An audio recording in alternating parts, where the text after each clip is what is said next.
today. We are in our fourth week now of this new series we've got going on called Above and Beyond, which is going to take us through Easter, and the plan is 1 week after that. What we're looking at in this series is the fact that as Christians, going above and beyond is just something that we must do. So that we need to be willing to go above and beyond in all things that we do to glorify God and to help grow His kingdom. So far in this series, we've seen in week 1 that God has gone above and beyond and always will go above and beyond for His creation, even though His creation fails Him on so many levels. In week 2, we saw that Jesus went above and beyond with His compassion, and we know that Jesus went above and beyond in all things, but nobody's ever had compassion the way Jesus did. Last week we looked at how disciples go above and beyond in their work. From the first century, the disciples, the apostles then, that went above and beyond. Disciples have continued now for 2,000 years to go above and beyond, and that's how the church has thrived, by disciples who relied on God's power through the Holy Spirit. Today we're going to be looking at going above and beyond when it comes to our comfort zones. Our comfort zone. I'm telling you, this is something we don't want to mess with. We don't want to mess it up. Because we like our comfort zones, don't we? It's where we feel comfortable, plain and simple. So what does it mean to step out of your comfort zone? We've all heard that expression many times. And if we're being honest with ourselves, hearing that expression can sometimes bring a lot of anxiety to us. The reason being is that if we're stepping out of our comfort zone, it basically means that we're doing something that we are uncomfortable doing, and doing something that brings fear to us. And why is it that stepping out of our comfort zone, though, makes us feel that way? I think it's because it feels like we're taking this huge risk. Because we're about to do something new. Something that is out of the norm for us. We've all had to do it at times throughout life. It's tough. We've done it here at Double Creek. Just over the last few years, I can tell. There's a lot of things that are different now, that have changed in the past few years. And sometimes that's difficult for people. We all get it. Because it's something new. It can be seen as a risk, or it's not the way it's always been done. So what are some of the things that threaten our comfort zone? And I use the word threaten because I think that's how it feels sometimes when we're asked to go out of our comfort zone. Sometimes it can feel like we're being forced to do something that we don't want to do, or something we just don't like.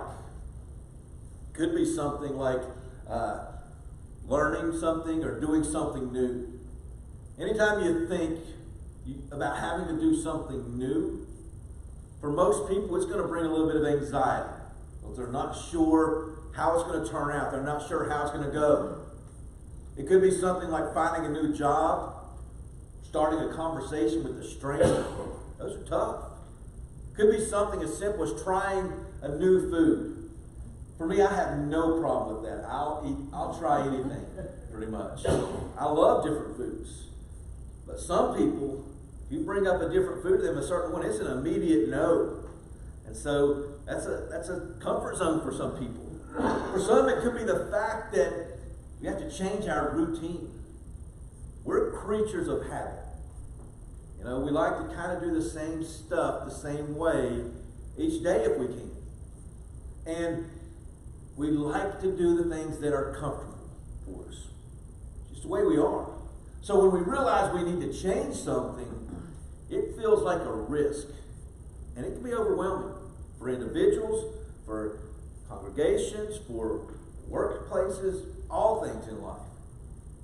I think one other thing that could really threaten people's comfort zones is public speaking. Some people just will not do it. Right? It's a tough one to overcome. See, all of these things and many other things, there are many things out there that can threaten our comfort zones. And we don't like it when our comfort zone gets threatened. We don't like it when think about having to do something that we're not comfortable with. But if we're going to be the disciples that we looked at last week, that go above and beyond, it means we have to change things sometimes. We have to change who we are as people. You know, God loves us no matter what, doesn't He? No matter what, He loves us. We can't make Him love us any more, any less based on what we do. He loves us. But He calls us to change. He calls us to be more like Jesus. Sometimes it feels like we're taking a big risk when it comes to change. So think about changes that have taken place in your life. You know, a lot of things have changed during our lifetime. And I'm sure there were some that caused heartache. It happens. I'm sure there were others that delivered you from a difficult situation that you didn't want to be in. And when we think about people in the Bible that followed God all through the Scriptures, they had to change what they were doing over and over. And we see examples of that from the Old Testament all the way through the New Testament. And today we're going to be focusing on just one person.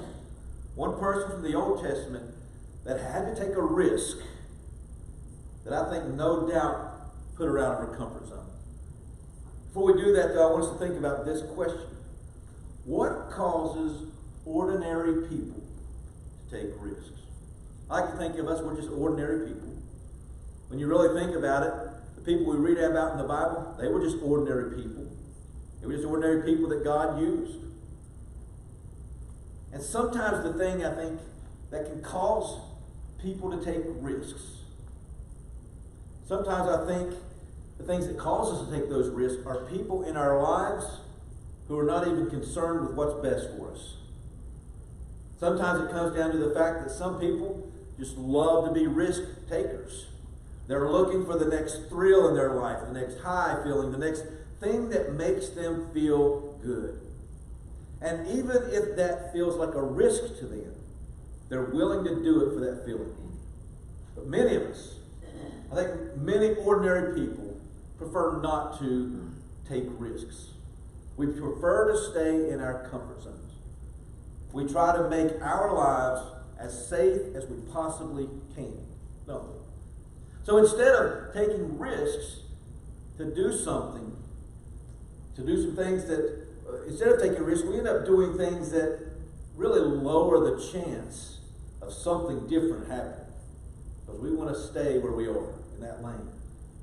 And in some cases, we need to do that. In some cases, you don't need to take a risk. You don't need to do something. But when it comes to following God, when it comes to growing His kingdom, sometimes we have to get out of our comfort zone and take a risk. The type of risk I'm talking about is not a blind risk where you just decide to do something without thinking about end results. You know, they're calculated risks. They're risks that we truly believe God is wanting us to do. And so for the rest of our time here today, I want us to be thinking about Rahab. Rahab comes onto the scene for us in the Scriptures in Joshua chapter 2. At this time, the Israelites, they'd been in the wilderness for 40 years after God had delivered them from slavery in Egypt. Moses has just died, and Joshua has taken over as the leader of the Israelites. It's at this time that they have finally reached the point where God is going to lead them into this promised land, the land of Canaan. But they were told to do this. To do this, they were told they needed to defeat all the Canaanites who lived in the land. Because the Canaanites were evil, wicked people, did awful things, followed other gods, sacrificed their children, all kinds of stuff they did that was evil. And God knew that if they stayed in the land, the Israelites would follow suit and begin to follow their false gods. The first city the Israelites would have to destroy and take over was Jericho. The city with the big walls. So in Joshua chapter 2, we see where Joshua sends 2 spies into the city to spy it out. The first 7 verses of the 2nd chapter open this way. Then Joshua the son of Nun sent 2 men as spies secretly from Shittim, saying, "Go, view the land, especially Jericho. So they went and came to the house of a harlot, whose name was Rahab, and lodged there. It was told the king of Jericho, saying, Behold, men from the sons of Israel have come here tonight to search out the land. And the king of Jericho sent word to Rahab, saying, Bring out the men who have come to you, who have entered your house, for they have come to search out all the land. But the woman had taken the 2 men and hid them. And she said, Yes, the men came to me, but I did not know where they were from. It came about when it was time to shut the gate at dark that the men went out. I do not know where the men went. Pursue them quickly, for you will overtake them. But she had brought them up to the roof and hid them in the stalks of flax, which she had laid in order on the roof. So the men pursued them on the road to the Jordan, to the fords, and as soon as those who were pursuing them had gone out, they shut the gate. There are a couple of things you got to notice here that we're not going to focus too much on today. The first being Rahab was a harlot. In other words, she was a prostitute. In the first verse, it told us that the 2 went into the city, these 2 spies. They came to the house of Rahab and lodged there. We don't know how they ended up there with Rahab, whether they found her, whether she found them. I don't know. Nonetheless, these 2 men end up in the house of a woman who is a prostitute as they go to spy out this city. Somehow the king of Jericho hears about this. He wants her to bring them out. But she does something here that is obvious to us. She told a lie. And more than one. First she says, I didn't know where they were from, which she knew. And then she says they went out of the gate at dark and didn't know where they went. And it works. And I wanted to mention this because it's obvious. She's a harlot, she's a prostitute, and she lies. But that's not what we need to be focusing on when it comes to the story of Rahab. We need to focus on the risk that she takes and the faith that she had. This type of risk, without a doubt, had to put her out of her comfort zone. She's a Canaanite woman in a Canaanite city, knowing that these Israelites are planning to take them over. And instead of turning them into the people of the city, the people of Jericho, she hides them and keeps them safe. See, Rahab is just an ordinary person here in this situation. So what caused this ordinary person to take this risk? Well, let's read the next few verses in Joshua chapter 2 and we'll see why. Verses 8 through 11 tell us this. Now before they lay down, she came up to them on the roof and said to the men, I know that the Lord has given you the land, and that the terror of you has fallen on us, and that all the inhabitants of the land have melted away before you. For we have heard how the Lord dried up the water of the Red Sea before you when you came out of Egypt, and what you did to the 2 kings of the Amorites who were beyond the Jordan, to Sihon and Og, whom you utterly destroyed.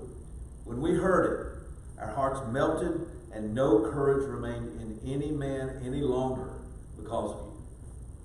For the Lord your God, He is God in heaven above and on the earth beneath. I think in these verses right here, we see why Rahab the prostitute takes a great risk. And trust me, this was a big risk for her. There's no doubt in my mind it had to put her out of her comfort zone. Think about the type of person she was. Not only was she a Canaanite woman, she was a prostitute. But the key for us, I think, today, and always, is not to think about the type of woman Rahab was, but to think about the type of woman Rahab became. Just look at what she was saying to these men. She knows that God is giving them this land. They had all heard about how God dried up the Red Sea so they could cross over on dry ground. They had all heard about how they had destroyed, the Israelites had destroyed the 2 kings of the Amorites when they came out of Egypt. And when they heard of it, she tells, they were all terrified. They're scared. No courage remained in any of them. They knew they could not defeat them any longer. To do what she did, she had to step out of her comfort zone. But her faith doesn't stop there. Check out the next few verses and see what she asked them. Verses 12 through 14. Now therefore, please swear to me by the Lord, since I have dealt kindly with you, that you also will deal kindly with my father's household, and give me a pledge of truth. and spare my father and my mother and my brothers and my sisters with all who belong to them, and deliver our lives from death." So the men said to her, "Our life for yours, if you do not tell this business of ours. And it shall come about when the Lord gives us the land that we will deal kindly and faithfully with you." So this Canaanite woman, who's a prostitute, asked them to spare her life and the life of her family, because she's going to help spare their lives. You talk about taking a risk. She not only took a chance on sparing their lives, but then she even asked them to spare her life as well. And remember, Canaanite woman who was a prostitute here. And God had told them to wipe out all the Canaanites because they were so evil. And it works. They make a deal with her that as long as she's faithful to them, as long as she doesn't tell what they are doing there, what their business is, they'll deal kindly and faithfully with her and her family. Basically, as long as she keeps her mouth shut, as long as she does what she's supposed to do, they'll spare her life and her family's life. And she ends up letting them down through a window with a scarlet cord. All she has to do now is keep quiet and have this cord hanging out of her window when they come back to take over the city. But know this, Rahab had to be out of her comfort zone here. How could she not be? If being out of your comfort zone is doing something you're uncomfortable with or something that can bring fear to us, she had to be. She literally risked her life by sparing theirs. She was a true risk taker. One of the most unlikely people in the Bible that you would expect God to use. And sure enough, God goes ahead and does it. Because his ways are not our ways. See, despite living in this life of sin, she takes this great leap of faith, and it made all the difference in her life. Here's the thing, the story of Rahab teaches us the value of obedience to God. Even if it seems like it's a small deed, or even a deed that we don't feel comfortable doing. You ever been asked by someone to do something you don't want to do? Something you're not comfortable doing? But you also know it's something that you need to do. Something that is a good thing to do. It's tough to say yes when you're not comfortable with it. You think Rahab didn't think about that? We have no information either way, but just based on what we are like as human beings, we like to second guess ourselves. I think she had to second guess a little bit at first. What am I doing? Or especially when the king comes looking for the men and she has to tell him this stuff. She has to lie to him. She had to be out of her comfort zone. She was risking her life. But for us, to be honest, stepping out of our comfort zone and taking a risk typically just deals with whether or not we want to do something we just don't want to do. Rahab took a risk, stepped out of her comfort zone. And because she did this, God blesses Rahab. Notice what God does for Rahab. It shows us that God will bless us. He'll bless people when we take risks for him, when we get out of our comfort zone for him. In Joshua chapter 6, when the Israelites finally come in and destroy the city and take over the city of Jericho, in verses 22 through 25, it tells us this. Joshua said to the two men who had spied out the land, "Go into the harlot's house and bring the woman and all she has out of there, as you have sworn to her." So the young men who were spies went in and brought out Rahab and her father and her mother and her brothers and all she had. They also brought out all her relatives and placed them outside the camp of Israel. They burned the city with fire and all that was in it. Only the silver and gold and articles of bronze and iron they put into the treasury of the house of the Lord. However, Rahab the harlot and her father's household and all she had, Joshua spared. And she has lived in the midst of Israel to this day. For she hid the messengers whom Joshua sent to spy out Jericho. Not only did they spare her life and the lives of her entire family, But they took her in, and she lived among the Israelites. And God wasn't done blessing Rahab. Wasn't done doing good things for her. See, after she takes this risk, after she gets out of her comfort zone, her life changed forever. And she's been remembered and loved ever since. She ends up becoming the great-great-grandmother of King David, the greatest king Israel ever had.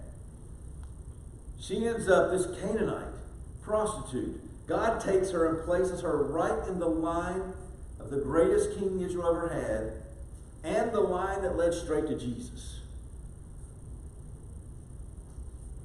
Don't ever think you're in a place where God can't and won't use you. Because if God can use Rahab and bless her in this way, God can definitely and will definitely use us. But it took great faith. Even though Rahab wasn't living among the Israelites for those 40 years when they were in the wilderness, she had heard about the great things that God had already done for them. They'd already heard about the power of God, and it caused her to have great faith. Hebrews chapter 11. It's known as the faith chapter in the Bible because it's got a long list of names from the Old Testament of people who had great faith. So it gives their names, a lot of them, and what they were known as their faith for. People like Noah and Abraham and Jacob and Moses and Samson and David and others. And look who else is in this chapter, in the faith chapter in the 31st verse. By faith, Rahab the harlot did not perish along with those who were disobedient, after she had welcomed the spies in peace. Do they really need to add the harlot in there? Why couldn't they just say Rahab? But I think it makes it stand out more.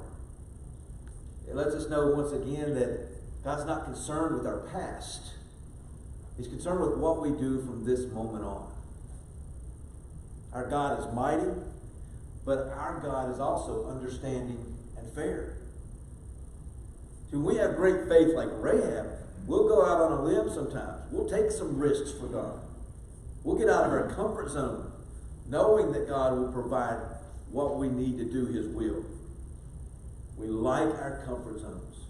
It's where we're comfortable. But what is it that causes ordinary people like Rahab and us to take risks? It takes a great deal of faith in God and what God can do for us and through us. So our comfort zones, it's where we like to be. There's no doubt about that. But when we read through the Scriptures, I think we see over and over that God calls people to step out of their comfort zone. Abraham was called to just pick up everything he had, move to a land he didn't know. Moses was called to lead the people of Israel. He tried to get out of it. You talk about somebody who did not want to step out of their comfort zone. He tried everything. He questioned God and said, I'm not the man. I'm not a great speaker. What if they don't believe me? Over and over, we see people trying the Scriptures. Jonah, who did not want to get out of his comfort zone. He did not want to go to Nineveh to preach. When they stepped out of their comfort zone, when they took a risk for God, boy, God was blessed. God calls people to have faith that can move mountains. And when we have that faith, when we get out of our comfort zones, when we get out of our own way, really, and take a risk for God, God will make things happen. Doesn't mean that God's always going to make life easy for us. But we do know that if we step out of our comfort zones for God, then God will be blessed. And so in a world full of sinners and broken people, which is what we are, like Rahab was, choose instead to be like the person Rahab became. A person with such great faith that she stepped out of her comfort zone and took a risk for God. I want to thank you for joining us for our 4th week here of our Above and Beyond series. We are got 3 weeks left in it. Next week is Triumphal Entry Sunday, so we'll have something to do with that. And Easter is the following week. And then we'll finish it up the week after Easter. That's the plan right now anyway. But I want to thank you for joining us today for our 4th week of this. Stepping out of our comfort zones, we know it's tough. Not an easy thing to do. Not something we like to do. We love those comfort zones. But God calls us to change. God calls us to do things sometimes that we're not comfortable with. So when that Holy Spirit is nudging us to do something, or to do something different, you got to start listening. Now, if you've never made a decision to take a risk to become a child of God, to step out of your comfort zone, even with that, you always have that opportunity to do so, to put your faith in Jesus Christ, confess Him, to repent, to be baptized, to live a faithful life. You always have that opportunity. We're going to stand. We're going to sing our hymn invitation here this morning. It's going to be song number 331 in your hymn books, the first and last verses of Wherever He Leads.